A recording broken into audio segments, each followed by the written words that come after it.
Hi everybody and welcome back to BBC.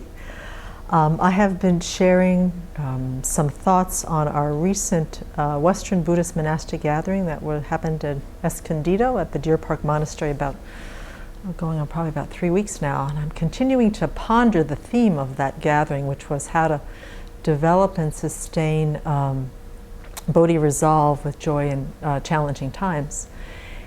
And what I did is that I've found some transcripts from a retreat that Venerable led 5 years ago here at the Abbey called Activism with Altruism. And I've been, as I continue to share about this, they're getting more and more interconnected with each other.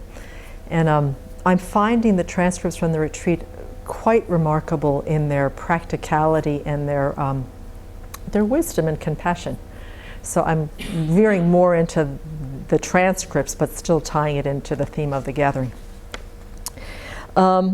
And what I see, and also trying to look at the theme and say, well, whether I'm dealing with living in community, dealing with things that are going on with my family, my friends, or the challenges that are in the world in general, that this theme can apply to however small or large the perspective of our world that we want to look at.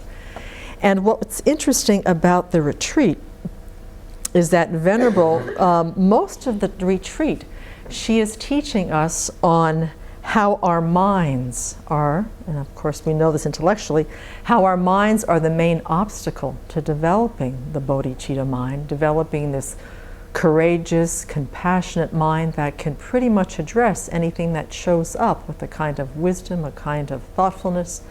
And she takes the retreatants through some very direct and honest conversations and sharings on how to first of all acknowledge that our minds are the biggest obstacle to that, and then some very practical and transformative practices that can help us to recognize that, to actually begin to transform it so that our minds and hearts can be really prepared, really be nourished and grown to be able to face the challenges in our life in whatever form they occur and however big or small that they are.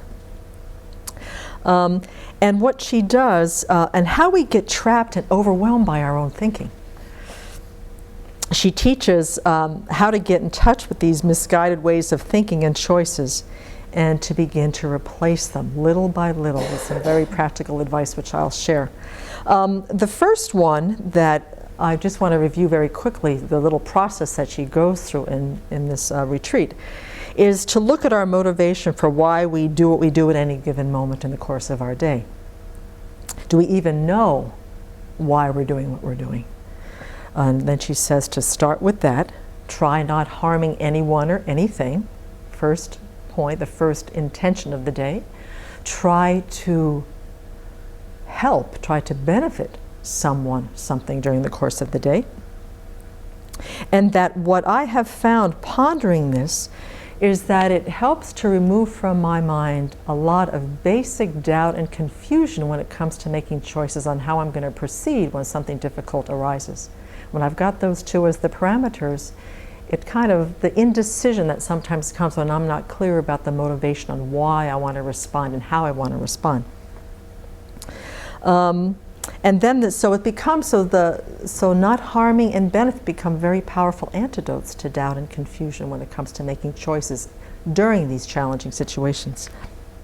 Then Venerable moved on and talked about another obstacle that happens in our minds for trying to develop this bodhicitta mind with joy in challenging times, is that as a culture, generally speaking, I don't know how far it seems to be changing in the world, spreading more, is that we're very goal and reward oriented, and that we forget to enjoy the journey, and that it's not so much that we can't have aspirations and make plans and move in that direction, but not to forget that we learn the most and create much of the karma, both virtuous and non-virtuous, while reaching those aspirations, with the mind that either keeps a close watch on the process, on why we're doing what we're doing, how we're responding to the challenges, and then at least noticing what's going on, or that we're not noticing in the least and we're much more concerned with the long term, what's the reward, what's the prize, what's the goal, and we're not doing much thinking on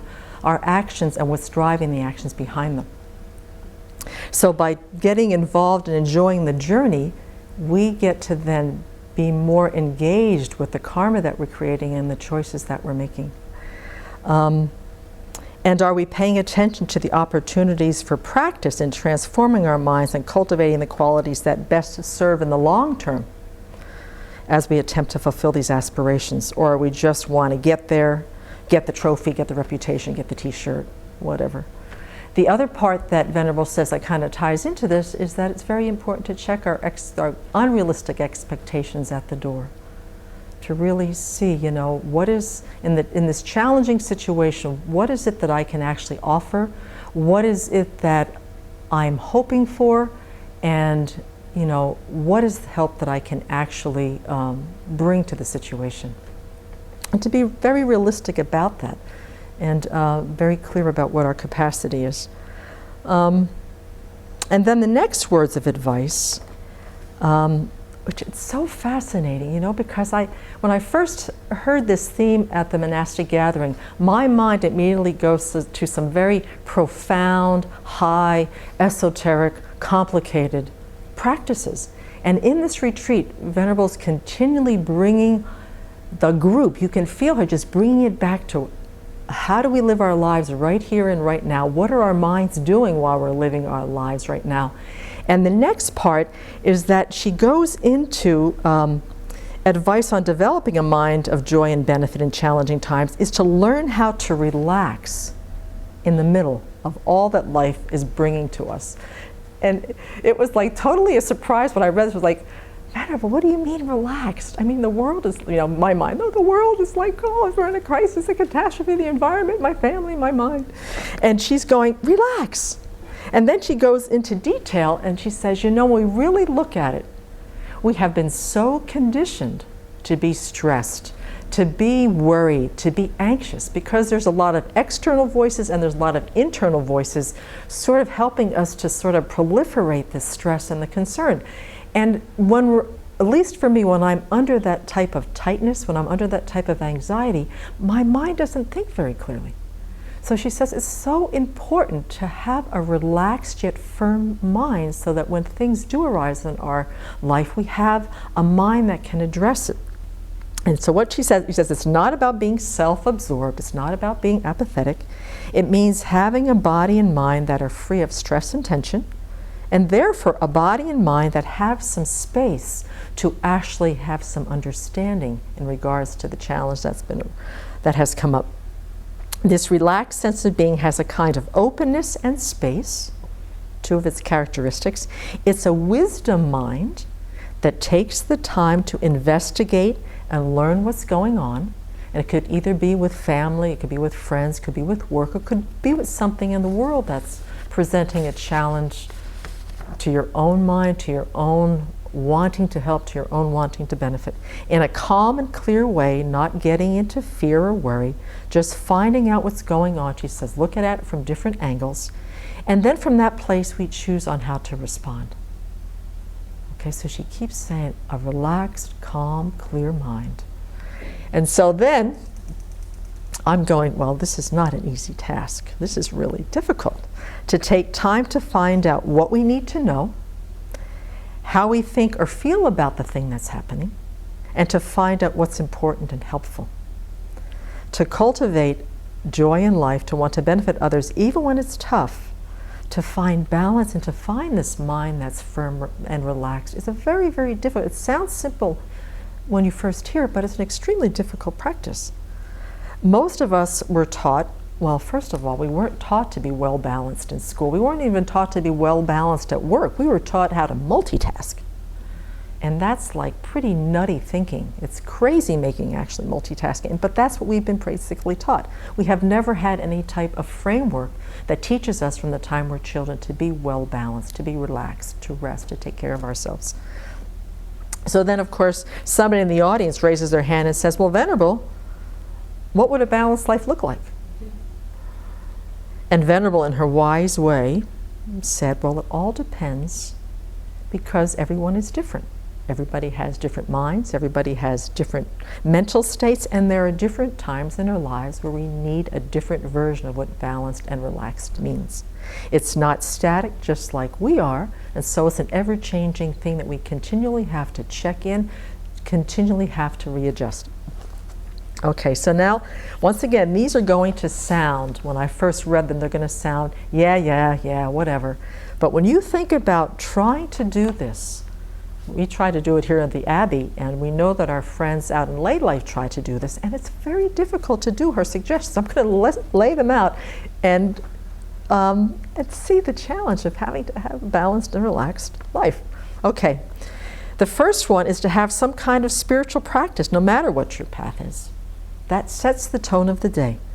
And she says part of that is, either to do retreat, to cultivate kind spiritual friends, to set priorities. She says our lifestyle and our culture don't support having some type of quiet spiritual practice. It's important to return to the practice in our mind during the day, reminding ourselves of our values and centering ourselves. And here at the Abbey, we have this as a full-time practice. Here we have some of the most conducive circumstances. We're benefiting sentient beings, and each of us struggles with what the balance looks like. How do we get our minds to those relaxed places when it looks like our plates are really full with taking care of what needs to be done?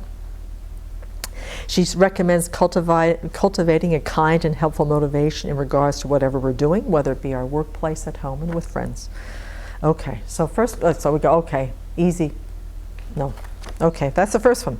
Second one is to give our bodies some exercise, not at the gym, with the video playing and the bright lights and the music and the thumping and the air conditioning and the fluorescent lights. She said to go outside, get some fresh air, and look long distances. Even a city park will do. She says, don't go to the gym, go and wear all those fancy stuff. Just go outside, take a walk around the block, take a walk around the neighborhood.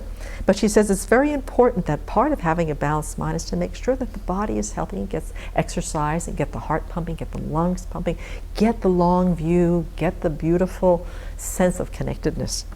Okay, that's the second one. Sounds easy, not very. Next one, which they get progressively harder.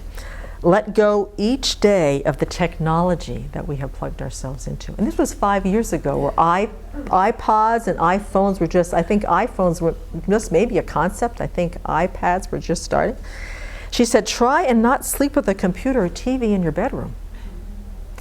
And do your best not to watch TV or surf the web before you go to bed, because of all the fast imagery, all the fast clicking and clicking and clicking, is that when you go to bed and you close your eyes, the nervous system of ours is still clicking and imaging and moving on fast forward. And then unplug at least 1 day a week from iPhones, text messaging. Because what happens is always checking, texting, surfing, talking makes our mind restless and fast and habituated to going off in all directions, tracking all sorts of things, multitasking, maybe not physically out there, but multitasking in our minds. To commit to simplifying our life, not so busy, not so impulsive, not so plugged in, not so distracted. Very difficult. But that's, once again, part, if we want to have the Bodhi resolve with joy in challenging times, we've got to get our minds settled, prioritize, think about what we treasure, think about what we value. So learning how to discern what is useful for the kind of life we want and the kind of happiness we're seeking. It's a discriminating wisdom and can be only grown with some quiet time where we can think about the things and take care of all these previous things.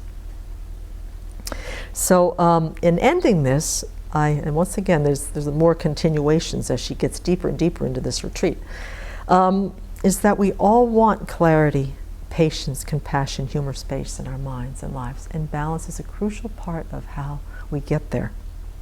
Because there isn't any certainty about anything, that balance is one of the ways that when something unexpected comes along, we're not thrown off of our feet. Our minds are not thrown into some afflicted state to the best of our ability. This is all process. Once again, there's a journey involved, that we can't just turn off the iPhones. We can't just find a beautiful park and walk every day. I mean, this is one of those things that we take as far as process, enjoying the journey. and not being so attached to the goal. It's not a deep, esoteric, hidden practice or ritual. It's very practical and applicable right now. So as I have been, looking at how Venerable unpacked this retreat and how she didn't go into all the external skills that you need to become effective and affect positive change in the world. She continually brought the retreatants back to what's the state of your mind?